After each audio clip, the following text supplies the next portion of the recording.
Dan ciri orang yang tawadu adalah kalau ada orang yang berkata jelek, buruk kepadanya, dia akan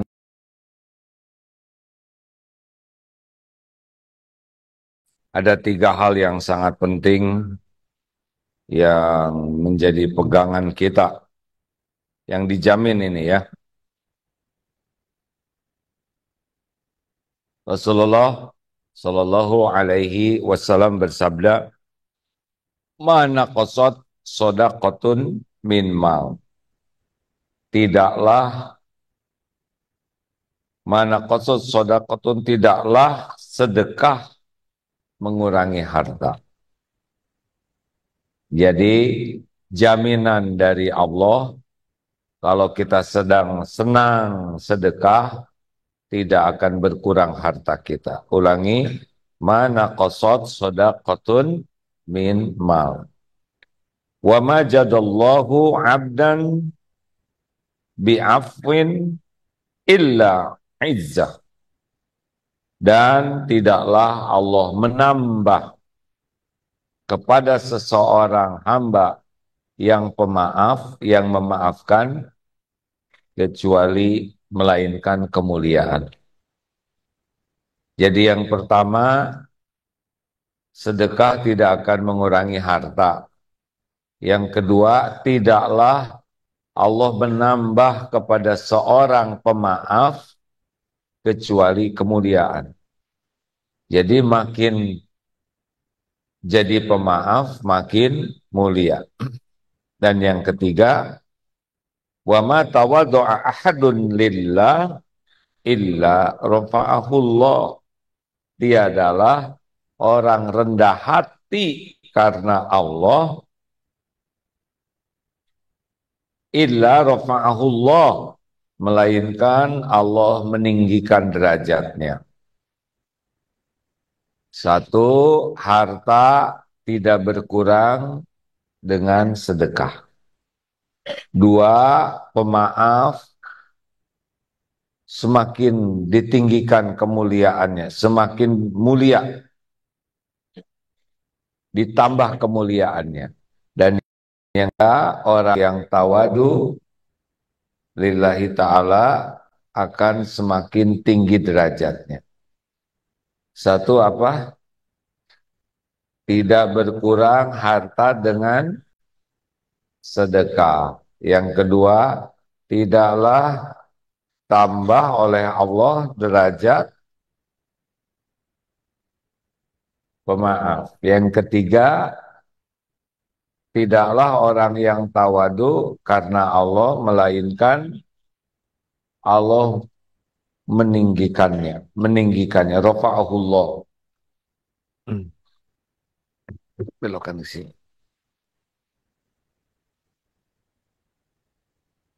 Cukup.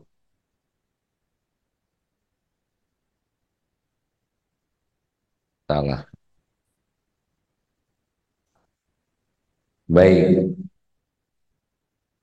Jadi ini tiga amalan penting. Semua santri dan jamaah seyogianya serius tentang tiga janji ini. Pokoknya sedekah itu tidak akan pernah mengurangi harta. Bagaimana cara meyakininya? Siapa pemilik langit dan bumi?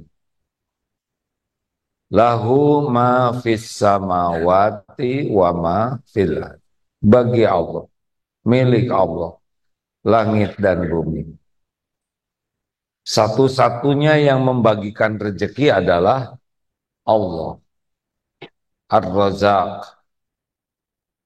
Jadi tidak ada satupun makhluk dapat rezeki kecuali Allah yang membagi. Allah yang melapangkan, Allah yang menyempitkan. Allah yang mengadakan, Allah yang ngambil. Tidak ada selain Allah. Orang dapat rezeki pasti wa ma bikum min ni'matin wa minallah. Nikmat apapun yang ada padamu dari Allah. Bisa napas dari Allah, bisa minum dari Allah, bisa makan dari Allah. punya pakaian, punya uang, pokoknya rezeki dalam bentuk apapun pasti datangnya dari Allah. Nah sekarang Allah sudah menyuruh kita sedekah. Salah satu ciri orang bertakwa adalah alladzina yunfikuna fis-sarra'i wad-dharra. Surat apa? Ali Imran 134. Orang-orang yang senang berinfak dalam lapang dan sempit, itu ciri orang takwa. Jadi Allah menyuruh kita berinfak.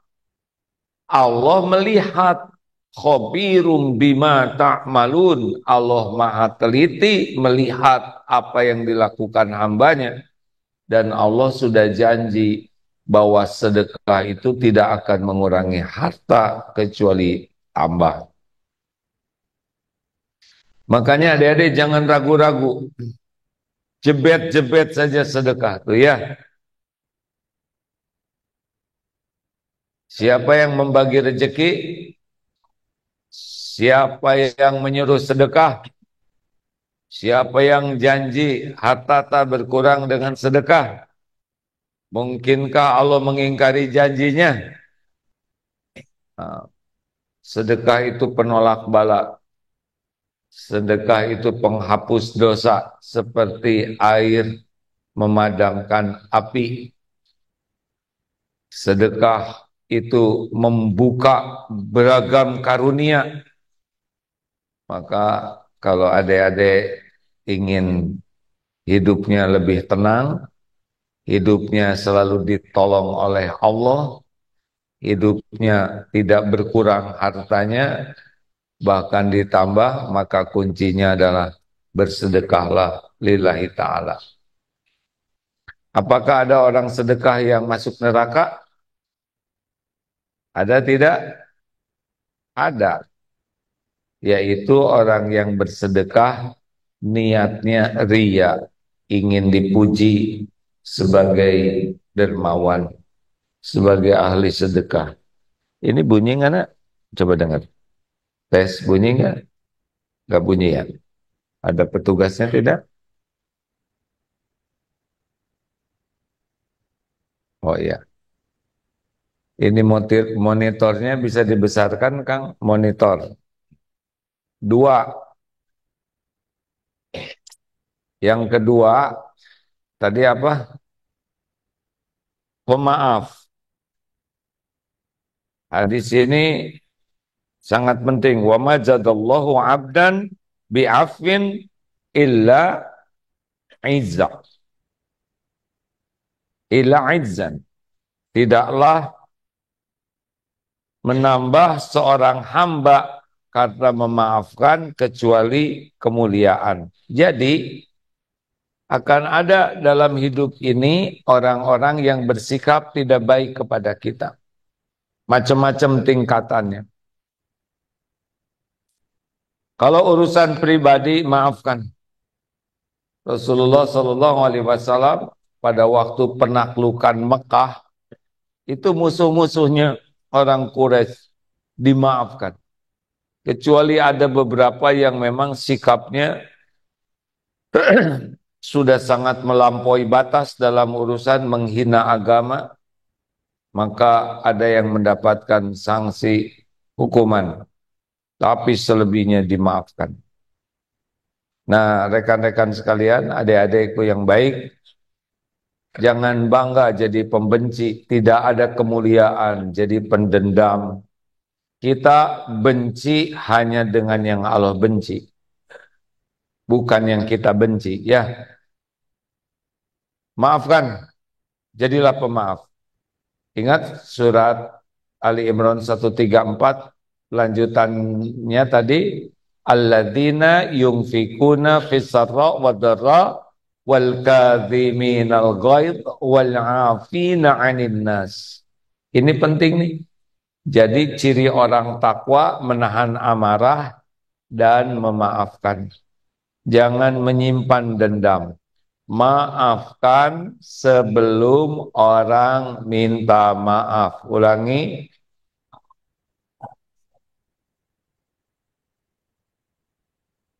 Maafkan. Di Amerika terjadi kegemparan di pengadilan sampai nangis hakimnya, juga terdakwa, keluarga terdakwa. Jadi eh, ada seorang bapak yang di pengadilan itu, dia seorang muslim bapak, anaknya dibunuh oleh seorang, dan ketika di pengadilan bapak ini memaafkan. Ada dua kejadian tuh, ada seorang ibu juga memaafkan pembunuh anaknya, bahkan dipeluk, itu menangis terseduh-seduh si pembunuhnya ini. Dan hakimnya juga menangis melihat betapa pemaaf itu nambah kemuliaan, tembus kemuliaannya sampai ke tempat kita ini ceritanya. Ya, jadi adik-adik kalau ingin jadi orang yang dimuliakan oleh Allah, jadilah pemaaf, bukan pembenci, bukan pendendam, bukan orang yang suka membalas dendam. Maafkan sebelum orang minta maaf. Ya, kalau ada orang berbuat jelek, siapa yang rugi? Kalau orang berbuat jelek, siapa yang rugi? Yang berbuat jelek. In ahsantum li anfusikum, wa in asatum falaha. Surat Al-Isra ayat 7. Jika kamu berbuat kebaikan, kebaikan itu untuk dirimu sendiri. Jikalau berbuat jahat, jelek, buruk, keburukan itu untuk, jadi kita akan dapat dari apa yang kita lakukan. Kalau ada orang berbuat jelek, misal menghina kita, maka yang rugi yang menghina. Kita kalau sabar berguguran dosa. Bagaimana kalau ada orang yang menghina? Wa idza khotabahumul jahiluna qalu salama. Surat Al-Furqan ayat 63 ya. Benarkah? Tentang ibadur Rahman.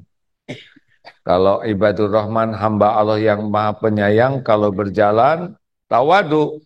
Dan ciri orang yang tawadu adalah kalau ada orang yang berkata jelek, buruk kepadanya, dia akan membalas dengan kata-kata yang mengandung keselamatan.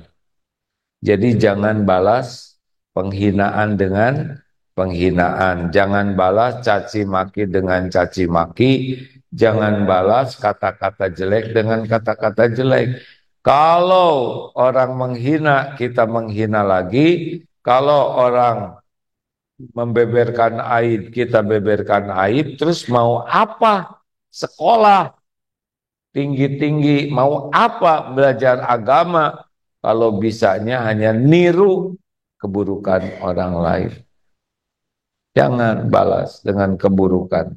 Ya, idfa billati hiya ahsan, tolaklah keburukan dengan cara yang lebih baik. Yang ketiga apa? Wa ma tawadda'a ahadun lillah illa rafa'ahullah. Di sana lihat, dan tidaklah orang tawadu, rendah hati karena Allah, kecuali Allah mengangkat derajatnya. Apa lawannya tawadu? Takabur. Apa dalil takabur? La yadkhulul jannah. Tidak masuk surga.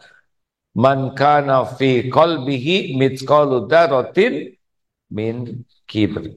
Tidak masuk surga yang di hatinya ada takabur walau sebesar zarah. Apa ciri orang sombong? Ada dua. Batarul haq wa gomtun nas. Orang sombong itu cirinya dua. Menolak kebenaran. Dia tidak suka kepada kebenaran. Dan yang kedua, menganggap remeh orang lain. Ini orang sombong.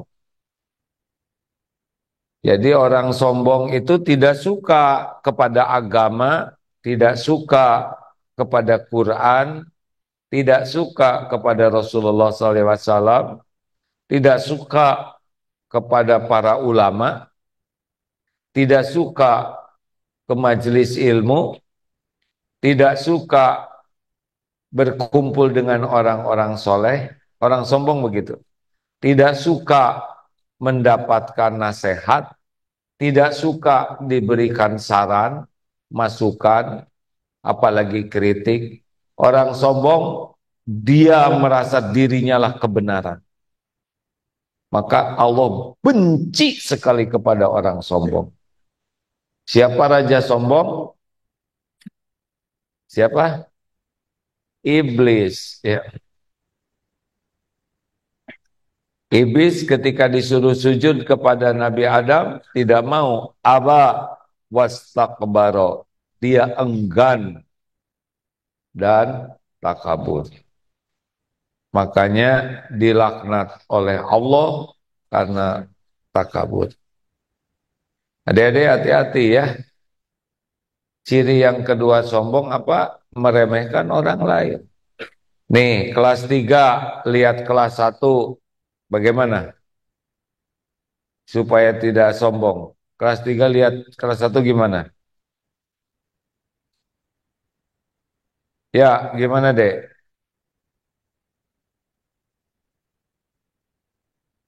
Bagus. Adik-adik yang kelas 1 itu lebih sedikit dosanya daripada kelas 2 dan kelas 3. Lebih sedikit lah, hidupnya juga baru. Telat, bukan telat ya, di belakang 2 hari, 2 tahun, setahun. SMA tidak boleh meremehkan SMP. SMP lebih sedikit dosanya. Kelas 1 jangan meremehkan kelas 3. Kenapa? Amalnya lebih banyak, sholatnya lebih banyak, gak akan kekejar itu. Benar? Guru tidak boleh meremehkan murid. Murid ilmunya dikit, kalau tidak beramal belum tahu ilmunya. Murid dosanya lebih sedikit dari guru. Jangan merendahkan murid.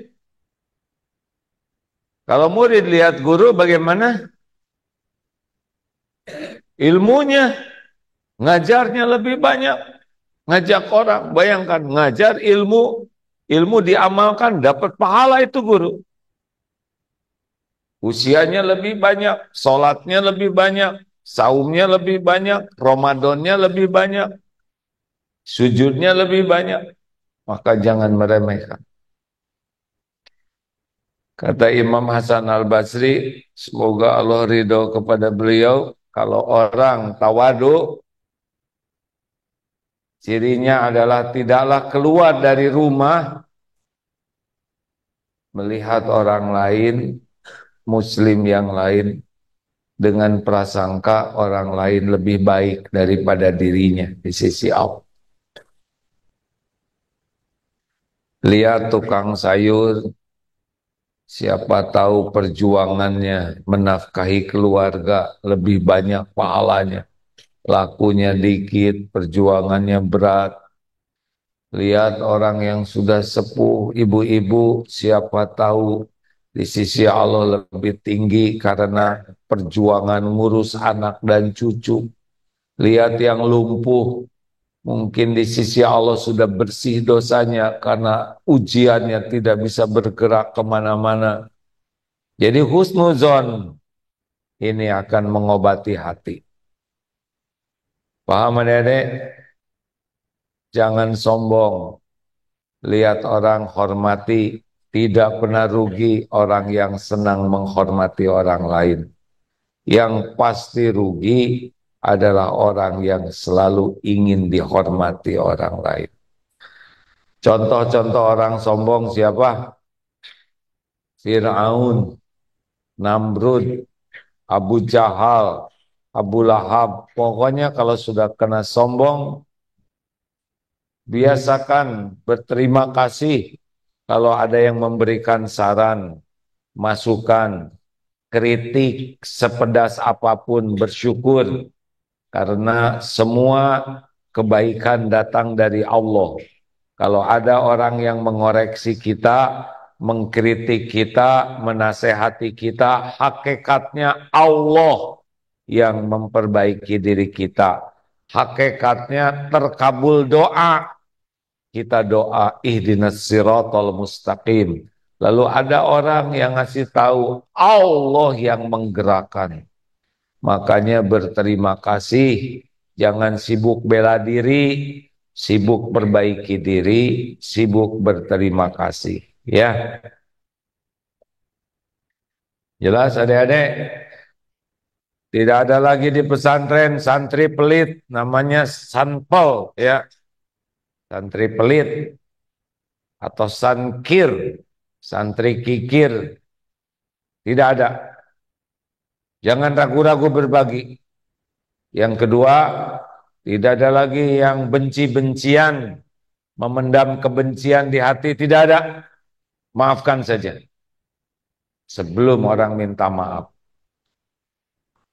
Bagaimana kalau dia ngomong jelek, kita ngomong baik? Bagaimana kalau dia membeberkan aib kita, kita tutup aib dia? Pokoknya yang kembali kepada kita adalah yang kita lakukan. Jangan balas keburukan dengan keburukan. Setuju? Harus setuju. Karena itulah aturannya. Dan yang ketiga, nggak usah petantang-petenteng. Kita ini apa? Asalnya setetes mani, ujungnya jadi bangke, kemana-mana maaf, bawa ya kan? Bawa kotoran, dandan sehebat apapun, kentut bau, jabatan setinggi apapun, kalau tidur, udah nggak sadar apa-apa. Dikasih ngantuk aja terlihat. Penampilan rusak. Kita dihormati orang karena 3 penutup. Satu, karena Allah ngasih kulit. Menutupi tengkorak, menutupi tulang. Coba kulitnya dibuka di daerah hidung dan mata aja. Udah beda kita ini. Benar? Yang kedua, karena Allah menutupi pikiran kita. Orang lain tidak tahu apa yang dipikiran oleh kita. Banyak pikiran yang ngeres. Banyak pikiran kotor. Orang tidak ada yang tahu. Yang ketiga, Allah menutupi aib, dosa, kejelekan, dan kekurangan kita. Begitu adik-adik, bisa dipahami. Kepada jamaah MIM, Ustadz Mulyadi sudah tergabung belum? Alhamdulillah. Sudah Terima tergabung. kasih Ustadz. Harus berbagi waktunya karena bagi harus berangkat dari pesantren lebih awal. Ibu bapak yang baik, terima kasih kepada semua donatur. Pesantren di Serua ini, Azkia namanya, SMP dan SMA, adalah dijalankan dengan amanah rezeki titipan dari jamaah untuk beasiswa. Ini santri-santri ini mendapatkan beasiswa, semoga mengalir terus pahalanya bagi para donatur.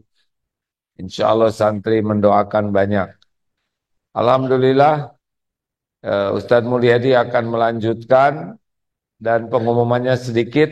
AA hari ini di Masjid Al-Latif, Blok M, Pasaraya, ya. Mulai jam 9, Ustadz Edi nanti kah? Ya, Ustadz Edi Abu Marwah. Siapa Ustadz Edi Abu Marwah? Kiainya di pesantren Serua ini, ya. Kemudian bagian 10:04, tapi biasanya sudah agak penuh kalau datang telat. Silakan di Blok M Pasaraya Darut Tauhid dan ketemu juga hari Ahad yang akan datang di Masjid Istiqlal. pekan kedua di Masjid Istiqlal. Ustadz, silakan Ustadz Mulyadi menyempurnakan ya. Mohon maaf. Assalamualaikum warahmatullahi wabarakatuh. Waalaikumsalam warahmatullahi wabarakatuh. Alhamdulillah, terima kasih Lanjut ya Ustadz. Bapak Ibu sekalian.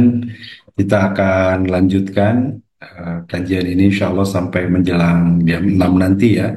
Dan izin saya melanjutkan pembahasan fikih kemarin karena masih banyak pertanyaan yang kemarin belum sempat dijawab karena waktunya terbatas. Ini masih banyak pertanyaan baik yang melalui IG, melalui YouTube, melalui Facebook, ada juga MKFM. Kita akan jawab ya di kesempatan ini. Ya, insya Allah kita manfaatkan sampai menjelang jam 6 nanti. Baik, kita mulai dari dari YouTube, Ibu Ida di Banten, Cina. Assalamualaikum Pak Ustadz. Saya ingin bertanya untuk posisi ruku. Di sini posisi ruku seperti mau jongkok, walaupun meletakkan tangannya pas di lutut. Bagaimana jika seperti itu? Baik, kita sudah bahas kemarin tentang posisi ruku ya, bahwa ruku itu sebagaimana dalam penjelasan dari kitab Fiqhus Sunnah, saya Said Sabik mengatakan harus lurus. Jadi lurus itu dari depan sampai belakang, punggungnya lurus. Bahkan disampaikan dalam hadis Ali bin Abi Thalib mengatakan kalaulah disimpan satu gelas atau satu mangkok air di punggung Rasulullah itu maka tidak akan tumpah. Kan artinya lurus nih punggungnya. Kalau miring nggak bisa tumpah ya, lurus. Jadi seperti itu diupayakan lurus. Mungkin saja struktur tubuh setiap orang berbeda, ya itu lain hal ya. Tapi mengupayakan untuk lurus dan posisinya adalah uh, jari-jari memegang lutut sebagaimana kita saat seperti menggenggam lutut begitu posisinya, yaitu posisi ruku yang kita bahas kemarin, sehingga seolah-olah menggenggam lutut ya. Bagaimana untuk meluruskan punggung kalau mungkin lebih panjang posisi tangan kita, maka sedikit ditekuk gitu ya, sehingga lurus sedikit ditekuk siku dari tangannya. Tapi kalau pas lurus itu membuat lurus punggungnya, tangannya juga lurus, maka itu pun tidak mengapa.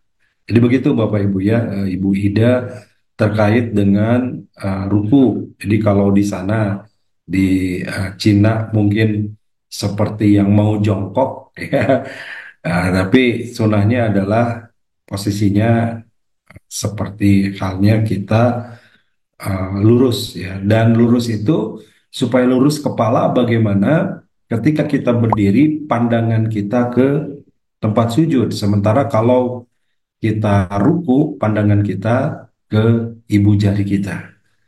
Seolah-olah ibu jari, kalau ibu jari tertutup mungkin pakai mukena, pakai kain sarung, maka ya tidak mengapa ya seolah-olah tertutup.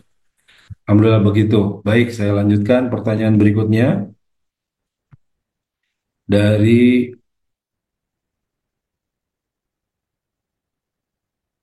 baik dari Baniyati ya, di YouTube Ibu Baniyati. Saat tahajud diutamakan banyak zikir apa banyakin rokaat Pak Ustadz bila waktu mepet?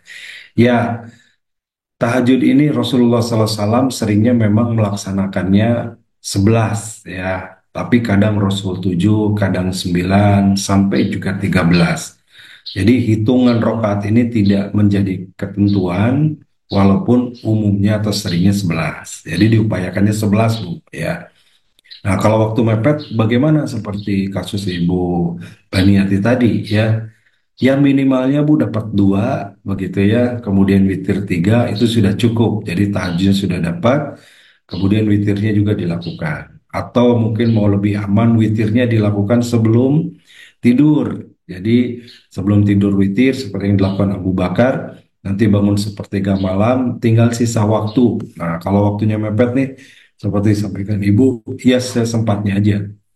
Apakah banyakin zikir atau sholat? Sholat itu juga bagian dari zikir. Jadi Ibu kalau misalkan mau menyelesaikan banyakan rokaatnya sampai 11 atau sampai 8 dengan witirnya 3 itu lebih baik. Zikirnya bagaimana? Zikir bisa dilakukan juga setelah nanti sholat subuh. Zikir bisa dilakukan dalam kondisi bekerja di rumah misalkan ibu-ibu, dalam perjalanan bisa. Tapi kalau tahajud terbatas waktunya, ya kalau sudah masuk waktu subuh, ya habis waktunya, tidak ada lagi kesempatan untuk sholat subuh, ya maaf sholat tahajud. Sehingga kalau saran saya, upayakan sholat tahajudnya sebaik mungkin, sesempurna mungkin, ya sehingga uh, itu bisa dilakukan dengan baik, begitu ya, sesuai dengan yang disunahkan oleh Rasulullah Sallallahu Alaihi Wasallam. Itu Ibu Baniati ya, dari YouTube Kartini, ya, Ibu Kartini ya. Assalamualaikum Pak Ustadz, saya kalau sholat suka lupa baca Al-Fatihah, suka dua kali, gimana? Oke, baik Bu. Lupa ini memang manusiawi ya, kalau kita lupa dalam kondisi-kondisi tertentu, misalkan contohnya lupa Fatihah, atau mungkin seperti kasus ibu ini Fatihahnya dua kali, lupa ruku, lupa sujud terhadap kaifiat ibadah atau sholat yang di situ terlewat, padahal itu rukun seperti Fatihah, padahal itu merupakan fardu, ya seperti halnya Fatihah ada fardu sholat atau rukun-rukun sholat. Kalau yang lupa maka ada syariat namanya sujud sahwi, sujud karena lupa, ya. Bacanya subhanallah la yanamu wa la yahswi wa la yahwi, ya maha suci Allah yang tidak tidur dan tidak lupa. Nah yang sering lupa itu kita, gitu ya. Atau nggak hafal ya cukup baca subhana rabbiyal a'la seperti hanya sujud juga boleh, ya dibaca tiga kali minimalnya. Jadi itu kalau lupa, misalkan sujud apa terlupa satu kali sujud, maka bisa kita melakukan sujud sahwi di akhir. Kapan sujud sahwi itu bisa dilakukan sebelum kita salam, ya setelah tahiyat akhir sebelum salam kita sujud. Caranya sama seperti sujud biasa kita dalam sholat, ya. Sujud lalu kemudian duduk antara dua sujud, sujud lagi, baru kemudian salam. Atau boleh setelah selesai salamnya, gitu ya, misalkan setelah salam baru kemudian sujud sahwi, sujud duduk antara dua sujud, sujud lagi, lalu salam lagi, itu juga boleh, gitu ya. Jadi boleh setelah tahiyatnya berakhir sebelum salam, atau boleh setelah tahiyatnya berakhir dan setelah salam. Itu untuk hal yang lupa, termasuk lupa ini eh, bacaan Fatihahnya sampai dua kali, bagaimana ya? Ini boleh sujud sawi saja Bu, ya karena kita lupa itu manusiawi, tentu saja bukan hal yang disengaja atau sesuatu yang sangat sering. Yang namanya lupa kan sesekali ya. Kita sholat itu jangan-jangan koreksinya gitu, jangan-jangan kita nggak husu sholatnya sehingga harusnya baca Fatihahnya sekali, ini dua kali dalam satu rakaat gitu. Nah tentu ini jadi koreksinya buat kita untuk lebih khusyuk lagi. Ya biasanya kalau terbaca dua kali, baca suratnya jelimet gitu ya, kalau bahasa Sunda mah pabelit tertukar-tukar. Boleh jadi penyebabnya karena kita kurang khusyuk. Jadi persiapan yang baik dan yang membuat kita terbantu kehusyuan di antaranya kita eh, konsentrasi, kita sepenuhnya sedang menghadap Allah dan kita lupakan segala ingatan, segala urusan di luar sholat ini. Nah itu ya biasanya memang yang membuat kita bermasalah itu kalau kita lupa, ya kalau kita lebih kepada lebih kepada mengingat yang lain, karena gini, daya ingat kita tuh kalau kita ingat sesuatu maka kita ingat yang lain, tidak ingat yang lain, kalau ingat yang lain tidak ingat yang itu, gitu ya. Kan kita hanya punya satu otak untuk konsentrasi. Jadi kalau kita sedang ingat sedang sholat maka kita lupa hal yang lain. Sebaliknya kalau sedang mengingat yang lain walaupun dalam sholat, sebenarnya kita lupa biasanya bacaan sholat itu. Begitu Ibu Ibu Bahiti ya tadi ya, Ibu Baniati, oh Ibu Kartini, maaf Ibu Kartini. Kemudian dari YouTube Sela, Assalamualaikum Ustaz, maaf mau tanya, apakah ketika menjadi makmum harus mengucapkan niat dulu atau sholiat, ya, atau langsung ikut imam, imam takbir kita langsung mengucapkan takbir. Baik, terkait bacaan niat ini, Pertama, niat ini termasuk rukun, Bu. Ya, kita sudah bahas di rukun-rukun salat atau fardu dalam salat. Maka niat ini menjadi bagian dari rukun. Artinya, tidak sah salat kita tanpa adanya niat. Itu satu, ya. Yang kedua, niat ini juga pembeda salat apa yang kita lakukan. Karena banyak sholat yang pas sama. Contoh, kalau tadi qabla subuh 2 rakaat, masuk ke masjid tahiyatul masjidnya 2 rakaat, sholat subuhnya 2 rakaat, sama-sama 2 rakaat. Apa yang membedakan? Yang membedakan adalah niat. Ya, kalau sholat subuh itu niatnya sholat subuh berbeda dengan sholat subuh yang berbeda dengan sholat tahiyatul masjid yang juga sama-sama sholat subuh, ya. Tetapi berbeda niatnya. Jadi niat ini membedakan dari amal kita, begitu. Itu maksudnya niat. Nah, yang jadi pertanyaan Ibu adalah tentang at-talafud bin niat, melafadzkan niat. Apakah dalam sholat ini diharuskan melafadzkan niat atau tidak? Apakah kalau seseorang sholat dan tidak membaca niat, sah atau tidak sholatnya? Itu pertanyaan Ibu barangkali yang saya tangkap, ya. Jadi kalau yang saya pahami, Bu, yang jadi rukunnya itu niatnya, bukan membaca niatnya. Beda ya, berniat dengan membaca niat. Itu ya, baca niat seperti halnya usolli itu adalah baca niat. Tetapi niat sendiri dalam hati. Saya baca sekarang usolli, fardo zuhri, tapi saya nggak sholat. Hanya bacaan saja, gitu ya. Beda dengan saya dalam hati memang mau sholat, sudah masuk waktunya, dan sudah menghadap kiblat, lalu kemudian sholat takbiratul ihram. Begitu. Jadi, setahu pengetahuan saya, tidak ada kewajiban untuk at-talafud bin niat, melafadkan niat.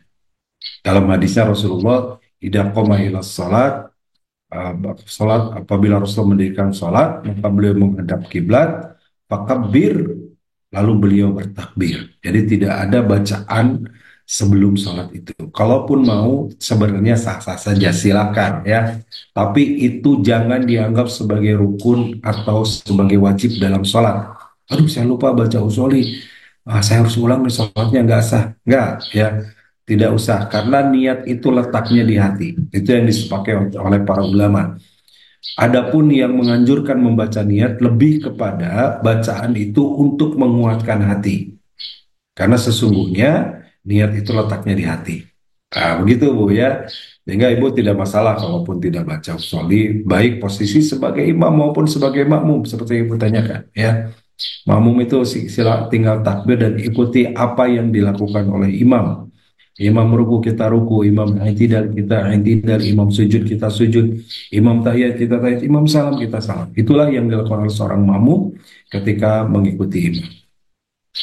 Lanjut dari IG Ane Mulia 1307. Ustadz mau tanya karena faktor usia selalu batuk-batuk.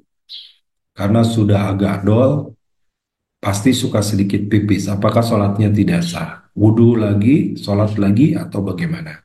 Baik, terima kasih Ibu Ane Mulia. Ya. Nah, Islam itu juga uh, mudah tapi tidak boleh dimudah-mudahkan. Artinya dalam kondisi tertentu yang tidak memungkinkan tentu kita diberikan yang namanya rukhsah keringanan. Jadi kalau memang seseorang yang sudah sepuh lalu ketika sholat atau setelah wudhu terkadang begitu ya, disebutkan ibu tadi dol gitu ya, baik itu pintu depan maupun pintu belakang, ya, kadang-kadang tidak terkendali tanpa disadari, uh, keluar pipis begitu saja karena mungkin tadi sudah dol atau keluar angin begitu saja. Kalau itu memang sudah menjadi hal yang sulit kita kendalikan dan itu karena memang faktor uzur, faktor usia, maka tidak masalah, lanjutkan saja sholatnya. Jadi jangan sampai tidak sholat, saya mah susah, batal terus, ya dong nggak usah sholat. Tidak, kalau memang sudah berupaya wudhu dengan baik, kemudian pakaian dengan yang terbaik, memakai juga pakaian dalam yang bersih, lalu kemudian sholat. Udah sholat baru 1 rakaat keluar. Oh, coba wudhu lagi baru 1 rakaat keluar lagi. Udah kalau gitu lanjutkan sholatnya tidak apa-apa. Jadi dapat rukhsah keringanan karena memang Bukan tidak mau dengan sempurna, tapi situasi kondisi fisiknya yang tidak memungkinkan. Jadi gitu Bu ya, jangan dibatalin sholatnya, dilanjutkan saja. Kalau memang itu sudah menjadi hal yang yang tidak bisa kita kendalikan, menjadi kondisi penyakit yang karena sepuh ya, karena uzur, karena sudah tua, ya tidak apa-apa, silakan demikian begitu. Baik, dilanjut. Ini dari, saya lihat ke Zoom dulu. Terima kasih yang masih setia di Zoom. Ada pertanyaan juga dari June. June ini ibu atau bapak ya? Pak June atau Bu June itu.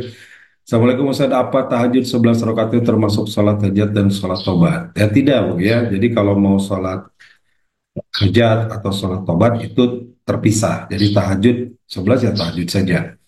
Atau mungkin tahajudnya dua, ya niat kemudian sholat tobatnya dua, sholat hajatnya dua, boleh juga ya, nanti di jumlah 11 silakan. Nah kembali seperti saya sampaikan tadi, walaupun sama gerakannya, sama bacaannya, sama jumlah rokaatnya, tetapi bisa berbeda ketika kita uh, berniatnya berbeda. Jadi ya, apa yang menentukan? Ya niat kita. Ya niat ini sangat menentukan dari amal kita. Oleh karena itu uh, senantiasa memperhatikan niat kita. Jadi boleh Bu 11-nya diniatkan dua rakaatnya, atau 4 rakaat tahajud tambah 2 rakaat hajat. Ada perbedaan nih, nggak ada sholat hajat, nggak ada sholat tobat. Sholat 2 rakaat dengan niat untuk bertobat itu disebut sholat hajat oleh sebagian ulama. Jadi orang tidak spesifik disebut sholat hajat, sebagaimana spesifiknya sholat tahajud, sholat duha misalkan, atau sholat-sholat fardu. Demikian pula sholat tobat, yang ingin bertobat, niat bertobat, dan sholat terlebih dahulu, itu juga disebut sholat tobat, silakan dinamakannya. Atau tahajud, sholat tahajud bertobat, itu juga boleh. Itu ya, jadi tidak usah dibingungkan dengan istilah tersebut, tetapi kembali kepada apa yang menjadi niatan bagi kita. Begitu ya, dari Zoom saya lanjutkan Pak Teguh, Teguh Ikhlas Ramadan. Assalamualaikum, izin bertanya Pak Ustadz, apakah sholat sunat fajar itu nama lain dari sholat qobliyah subuh atau memang dua sholat sunat yang berbeda? Benar Pak, jadi ada disebut dengan sholat fajar, itu adalah sholat subuh ya. Innal Quran al-fajri kana masyhuda. Sebutkan dalam Quran surat Al-Isra, sesungguhnya waktu fajar itu waktu yang disaksikan oleh para malaikat. Jadi ada yang disebut dengan sholat sunat fajar, ada yang disebut dengan sholat fajar. Sholat fajar adalah sholat subuh, sholat sunat fajar adalah sholat qoblah subuh. Jadi itu istilah lain saja ya. Yang dimaksud sholatnya sama. Qoblah subuh disebut juga dengan qoblah, disebut dengan qoblah fajar. Sholat fajar itu disebut juga dengan sholat subuh. Sholat subuh disebut sholat fajar. Itu, jadi ini istilah saja Pak Teguh ya. Kemudian uh, adakah penelitian manfaat dari gerakan sholat untuk kesehatan? Nah, ini nanti bagian Dokter Asep hari Sabtu ya, tentang bagaimana sholat itu dalam kesehatan. Setelah diteliti banyak Bu penelitian sekarang ya. Mungkin saya tidak bisa bahas sekarang karena memang bukan pembahasan itu, kita pembahasannya fikih. Ada yang meneliti tentang bagaimana dari wudhu itu dampaknya kepada kesehatan, termasuk gerakan sholat ya, ruku, sujud sampai tahiyat, semuanya kalau digali secara keilmuan, secara ilmu pengetahuan, ada dampak, ada manfaat bagi kesehatan yang sangat baik di situ. Ya, Insya Allah ada dampaknya, tapi mungkin saya tidak bisa menjelaskan sekarang karena waktunya, dan mungkin kajiannya itu nanti dengan usaha apa dengan Dokter Asep ya, tentang kesehatan di hari Sabtu. Ya beliau banyak membahas nih bagaimana dampak ibadah itu terhadap kesehatan, dampak ketenangan hati terhadap kesehatan, dampak kebahagiaan terhadap kesehatan fisik dan seterusnya. Itu nanti urusan beliau. Ya, izin ya Bu, saya lanjutkan. Ya Ibu June tadi, mohon maaf Bu, terima kasih ya. Ibu Retno Wasitorini, izin bertanya Ustadz, untuk orang tua yang usianya sudah lebih dari 95 tahun dan tidak pikun, bagaimana kewajiban sholatnya? Selama dia sadar tidak pikun, maka terkena kewajiban. Itu Bu ya, kecuali pikun sudah tidak ingat sama sekali. Selama masih ingat atau bisa diingatkan oleh yang tidak pikun maka tetap terkena kewajiban sholat. Itulah bahwa sholat ini tidak tidak ada waktunya, dalam artian ya sampai usia berapapun ya. Udah 90 udah pensiun sholat ya, tidak ada pensiun ya. Pensiun itu kalau bekerja mungkin ada pensiunnya ya. Tapi kalau ibadah tidak ada pensiunnya. Pensiunnya kapan? Kalau kita sudah wafat, maka selesai kewajiban kita kepada Allah, selesai tugas kita untuk melaksanakan sholat. Tetapi selama kita masih hidup, selama hayat masih dikandung badan gitu ya, usia 95, usia 100, usia lebih dari 100, tetap berkewajiban melaksanakan sholat. Ya apalagi tidak pikun ya, 95 masih normal, ada yang 95 fisiknya masih sehat, telinganya masih mendengar dengan normal, matanya masih awas, masih bisa baca tanpa perlu pakai kacamata, kan ada ya, karunia Allah seperti itu ada ya, maka dia harus melaksanakan kewajiban sholat tersebut. Baik, dari Ridwan N. Anis 10478. Assalamualaikum Pak Ustadz, saya mau nanya, kalau sholat batuk itu membatalkan sholat enggak? Bagaimana ada orang yang mensulitkan orang satu sama mensulitkan diri sendiri? Semoga Pak Ustadz dikasih kesehatan. Amin. Ya, batuk tidak termasuk membatalkan wudhu, ya, tidak termasuk membatalkan sholat juga. Salah satu yang membatalkan sholat adalah kalau wudhunya batal. Jadi kalau batuknya dari belakang, tanda kutip buang angin, baru batal ya. Kalau batuk ya tidak apa-apa, apalagi memang sedang punya penyakit batuk ya. Mungkin sholatnya 4 rakaat, batuknya bisa tiga kali, 4 kali, 5 kali setiap rakaat misalkan, tidak apa-apa. Jadi kesimpulannya batuk bukan hal yang membatalkan wudhu, bukan hal yang membatalkan sholat kita. Begitu. Bagaimana dengan orang yang menyulitkan orang saat mensulitkan diri sendiri? Ya, jangan mempersulit diri intinya. Ya, Islam ini ajaran yang sambil wal mutakamil, lengkap dan sempurna, mudah tapi jangan dipermudah. Artinya mudah untuk ditunaikan, tapi ada syariat di situ yang harus dijalankan. Begitu. Jadi jangan mempersulit diri sampai batuk juga ditahan karena takut batal. Ya batuk-batuk saja, gitu ya, karena tidak membatalkan. Begitu Ridwan M. Anis dari Aldomik Al Nordmilk. Assalamualaikum Ustaz. Apaan mau bertanya bagaimana hukumnya sholat tahajud di berjamaah dalam pendidikan? Boleh ya. Eh, Afdolnya atau utamanya dilakukan sendiri dan dilakukan rutin setiap hari. Tetapi mungkin dalam rangka pendidikan, pembiasaan, atau juga apa kondisi tertentu untuk bagaimana membuat orang bisa istiqomah nantinya, boleh ya, karena Rasulullah pernah mengimami Ibnu Mas'ud, pernah Ibnu Abbas bermakmum kepada Rasulullah, tapi itu hanya sesekali, tidak setiap hari. Jadi kalau mau tiap hari ya tahajud sendiri saja, tapi kalau sesekali, tadi misalkan dalam rangka pendidikan, mendidik anak, mendidik siswa, mendidik mahasiswa, bisa dilakukan seperti itu. Baik, sampai sini dulu. Masih ada pertanyaan lain, mohon nanti di-save oleh panitia ya, oleh Kang Habib dan kawan-kawan. Karena waktunya sudah habis jam 6, saya izin mengingatkan kembali yang akan mendaftar masih terbuka karena kuliah akan mulai di bulan September untuk kuliah di STI Darut Tauhid. Selamat yang sudah masuk PTN, tapi yang belum masuk PTN, jangan berkecil hati ya, ada kampus-kampus yang swasta juga menerima tentunya, termasuk STI Darut Tauhid dengan program studi hukum ekonomi syariah dan komunikasi penyiaran Islam. Silakan mendaftar dan bisa daftar secara online ya, serta juga terbuka program baik yang reguler maupun yang beasiswa. Jadi silakan mendaftar saja. uh, Sangat terbuka bagi siapapun ya. Ini gimana, saya sudah tua mau daftar kuliah, boleh tidak? Boleh ya, tidak terbatas usia. Silahkan. Untuk informasi lebih lengkap bisa ke 0813 2120 2628. 0813 2120 2628. Bisa chat di situ, bisa tanya informasinya, bisa dengan lengkap. Di sini sudah ada ya. nih di sini ya. Nah, di sini di bawah ini hukum ekonomi syariah. Nanti di ujung sini ada, di sini nih ada eh, nomor teleponnya ya 0813 2120 2628. Terima kasih Bapak Ibu sahabat-sahabat sekalian, semoga ada manfaatnya.